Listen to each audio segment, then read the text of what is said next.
Good morning आप सभी को।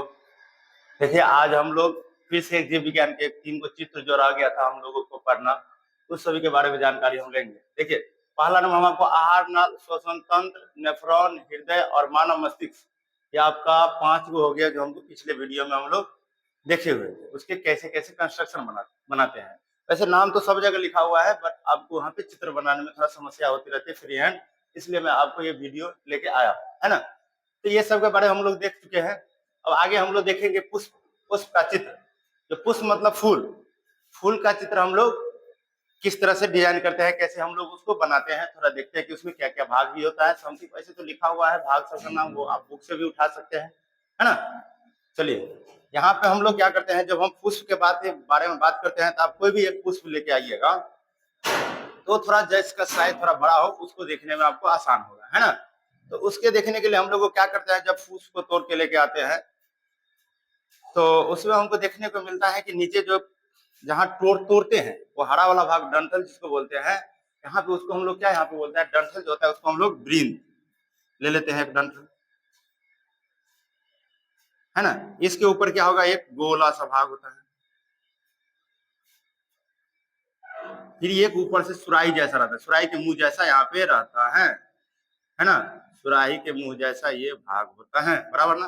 ये पूरा सीधा रहेगा, लेकिन फ्री हैंड ही बनाएंगे हम लोग। बताए थे आप लोगों को कि फ्री हैंड ही बनाना है, क्योंकि जब जब ये फ्री हैंड ही पूछा जाता है, ये आपको परफेक्ट डाटा नहीं कि पूरा लाइनिंग सीधा होना चाहिए, बराबर ना। चलिए ये हो गया आपका, जो ये जितने भाग दिख रहा है ना, यहाँ से लेके यहाँ तक सारा सारा क्या कहा जाता है, स्त्री केसर, यानी कि स्त्री वाला। जो पुरुष में 2 भाग होता है, एक होता है नर वाला भाग, एक होता है स्त्री वाला। तो एगो को पुंकेसर, पुरुष वाला भाग को बोला जाता है पुंकेसर, और स्त्री वाला भाग को बोला जाता है स्त्री केसर, बराबर ना। यहाँ पे देखिए इसमें क्या क्या मिलेगा हमको, ये इसका नाम हो जाता है ब्रीन। पहले आप स्त्री केसर का ही भाग का नाम लिख लीजिए जो इसमें सेटिंग है, उसके बाद हम पुंकेसर के बारे में सोचेंगे। इसमें एक बीज होता है, बराबर ना। इसको बोला जाता है अंडाशय। क्या बोला जाएगा, अंडाशय, अंडाशय। इसके आगे ये बीच में जो है इसको बोला जाता है बीजांड, बीजांड, बराबर ना। अब इसको जो बोला जाता है वर्तिका, उसके ऊपर टिका हुआ रहता है वर्तिकाग्र, है ना।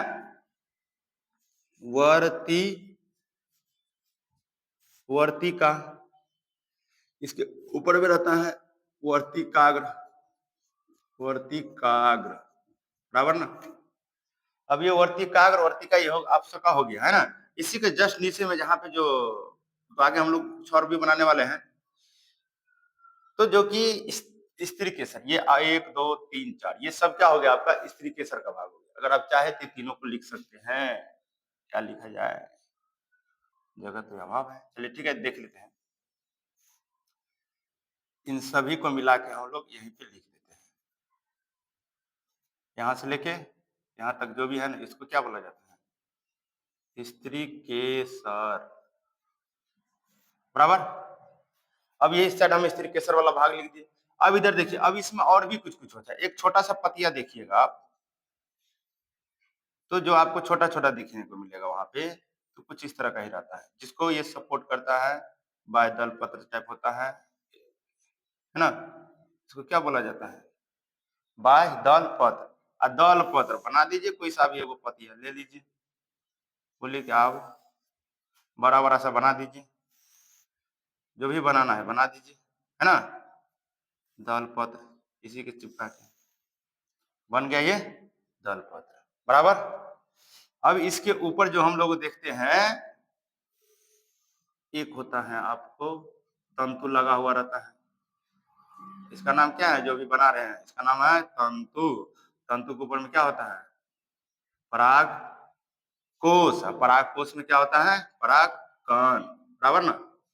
ये पौधा न बड़ा बड़ा पत्ती न हो गया, इसको क्या बोलेंगे, तंतु, बराबर।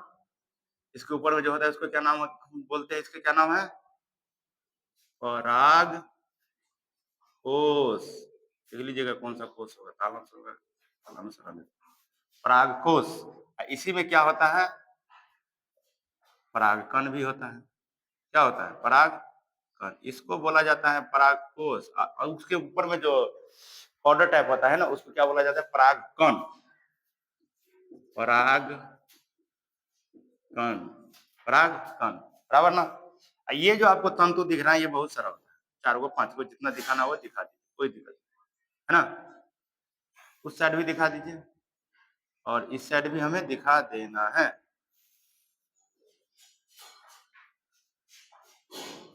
ये बन के तैयार हो गया। इसी को बोला जाता है, यहाँ पे जो पुष्प रुका हुआ है ना, उसको बोला जाता है पुष्पासन। पुष्पासन ले लीजिए। पुष्प का आसन, पुष्पासन। पुष्पासन। पुष्प जिसपे बैठा हुआ है उसको बोला जाता है पुष्पासन। वृंत में उपरांत स्वर वृंत। यही। अब इसको बोलेगा कि क्या क्या किसका काम है, क्या काम करता है, नहीं करता है, तो ये सब आपको पता होना चाहिए। जैसे फूल में होता है पर परागण, स्वपरागण होता है। तो पर परागण होता है, किसको बोलते हैं कि एक पुष्प के परागकण को दूसरे पुष्प के वर्तिकाग्र तक पहुंचने की प्रक्रिया को बोला जाता है पर परागण। स्वपरागण बोला जाता है कि ऐसी एक ही पुष्प के परागकण को उसी पुष्प के वर्तिकाग्र तक पहुंचने की प्रक्रिया को बोला जाता है स्वपरागण। ये सब है ना, ये सब आपको पुष्प के अंतर्गत ही आपको पूछा जाता है। फिर आपको बोलेगा कि नामकरण किसका क्या काम होता है ना? तो सब आपको देख लीजिएगा क्या किसका काम है। हमको चित्र बनाने से भी, हम आप लोगों को चित्र बनाने की समझाने की कोशिश कर रहा हूँ किस तरह से बनाया जाए। ओके, चलिए आगे हम लोग देखते हैं मादा जनन। मादा जनन अंग, मादा जनन अंग। सब ये दोनों जो चित्र है ना, सबसे ज्यादा से हम लोग गांव के जो है ना टीचर लोग, ये सबसे भटकता रहता है, इसको छोड़ के भाग जाता है। ज्यादातर बहुत कुछ है बता भी रहा है, लेकिन इस चैप्टर को बढ़िया से नहीं बताते हैं। या जबकि पूछ देता है तो बच्चे लोग उसको छोड़ के आना पड़ता है। देखिए कैसे होता है। मोच, है ना? मोच हो गया, बराबर। अब यहीं पे हम लोग क्या करते हैं ना, तो इसको थोड़ा नीचे ले लेते हैं, ये फलोपियन नलिका बनाने के लिए, है ना? इसको नहीं तो इस टाइप से हो गया।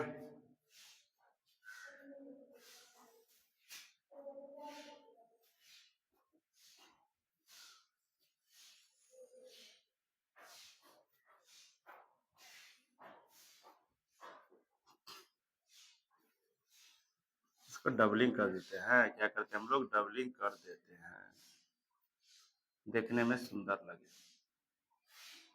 डबलिंग कर दिया ना, उसी तरह इसको भी डबलिंग कर दीजिए।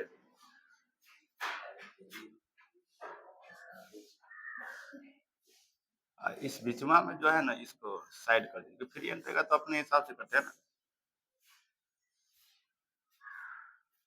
निचला वाला के ले लीजिए।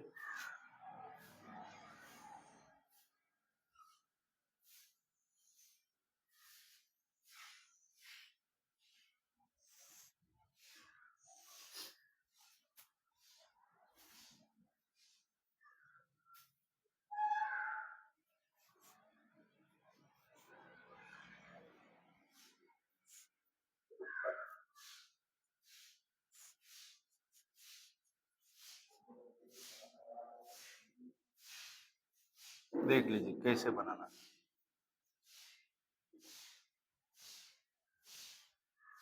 इसको बना के एडिट कर दीजिए, बराबर ना? अब इसके जो बीच में जो भी होता है, थोड़ा सा कंस्ट्रक्शन इस पर ध्यान रखना है, नहीं तो आप अनुमान से भी बना सकते हैं। बेसिकली अगर आप इतना बना पा रहे हैं तो आराम से आप इसको भी कंस्ट्रक्शन को बना सकते हैं, है ना? थोड़ा सा देख लेते हैं, थोड़ा सा देख लेते हैं, ताकि वो बीच में जो भी भाग है ना, वो थोड़ा परफेक्ट हमको निकल के आए, बराबर ना? देखिए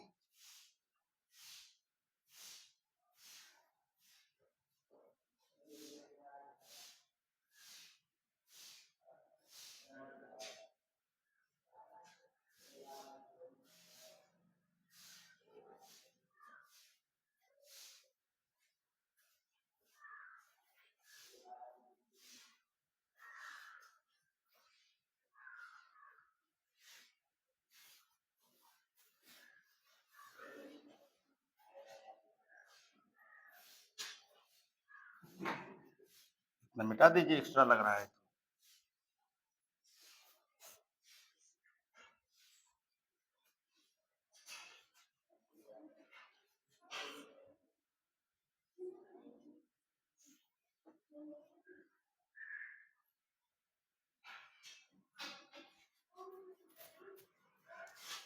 अब इसका नामकरण लिखना था। सबसे पहले कहाँ से ये हो जाएगा, अंडाशय।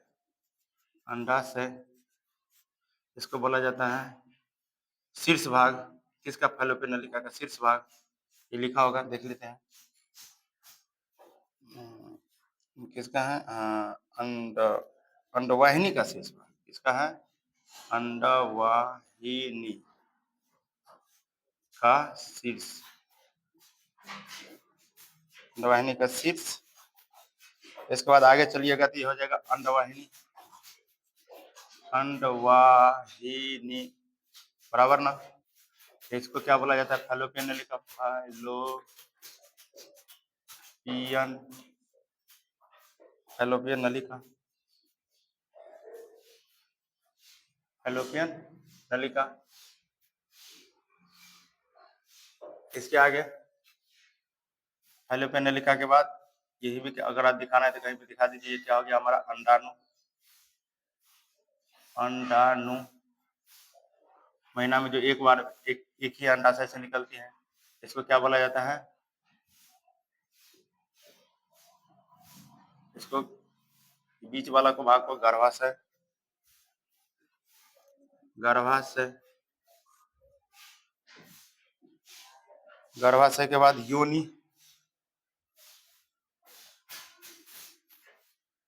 वहीं पे दिखा दीजिए योनि।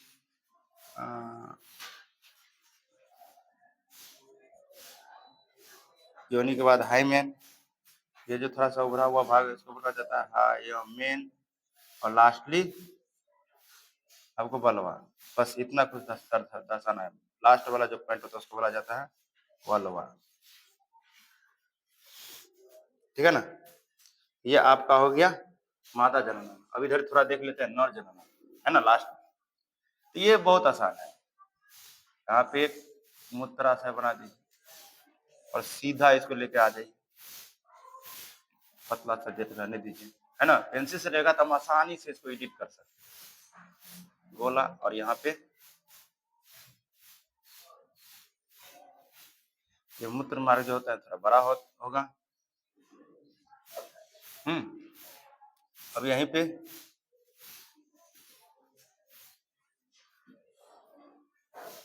जैसे इधर किए हुए हैं इसी टाइप का इधर भी बराबर ना, इसको डबल लिंक कर दीजिए।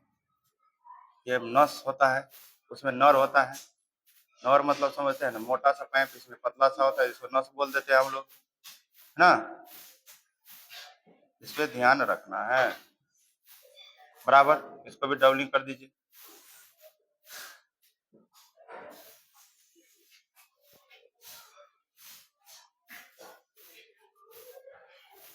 सिंगल रहने दीजिएगा, डबल नहीं करिएगा, है ना। अब देखिए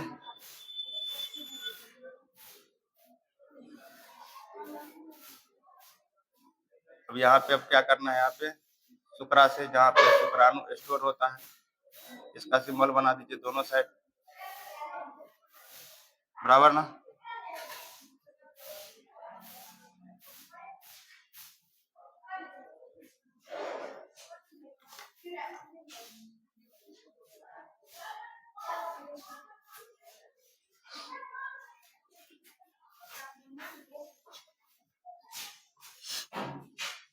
बस बन गया चित्र।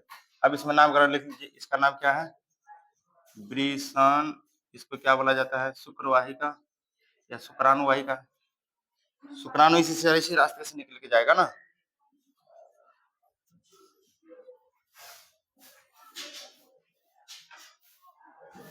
देख लेते हैं, शुक्र वाहिका, वाहिका अगला हो जाएगा। इसी से होते होते आगे जाएगा कहाँ, यहाँ स्टोर होगा शुक्राशय में। शुक्राशय दिया है ना, देख लेते हैं क्या नाम है, हाँ शुक्राशय। शुक्राशय के बाद क्या होगा, यहीं पे जो एक भाग है इसको बोला जाता है, ये नली जो होगी उसको बोला जाता है स्खलन। ये दिया ना, पूरा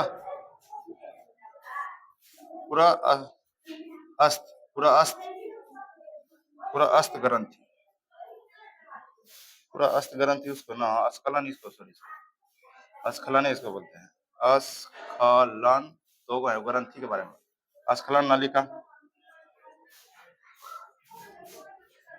बराबर ना। ये जो ग्रंथि है उसको बोला जाता है पुरस्थ, पुरस्थ ग्रंथि। इतना कुछ हो गया। ये जो हो गया इसी से हो गया मूत्र मार्ग, मूत्र मार्ग। आराम से देख लीजिएगा, नामकरण आप वहां कहीं से भी देख सकते हैं, बस हमें चित्र समझाना था, बराबर ना।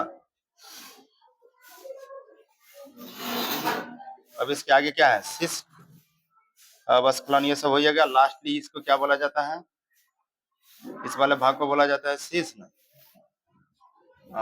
शिश्न के बाद हो जाएगा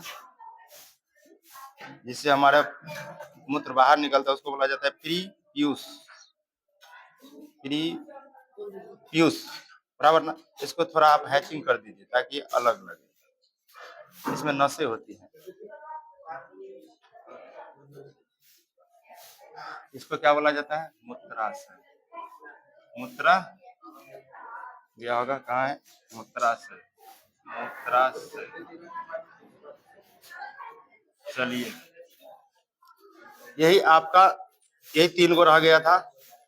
इसके अलावा तो हम लोग पढ़े हैं उधर 5 गो, 5 3 8 गो, एक पाठ में से कोई ना कोई पक्का आएगा ही आएगा। तो आप सभी का ये काम है कि ये चित्र सब बना के आना है, ना कि इसको छोड़ के आना है बोर्ड में, है ना। तो अब हम लोग खत्म करते हैं। थैंक यू आप सभी को।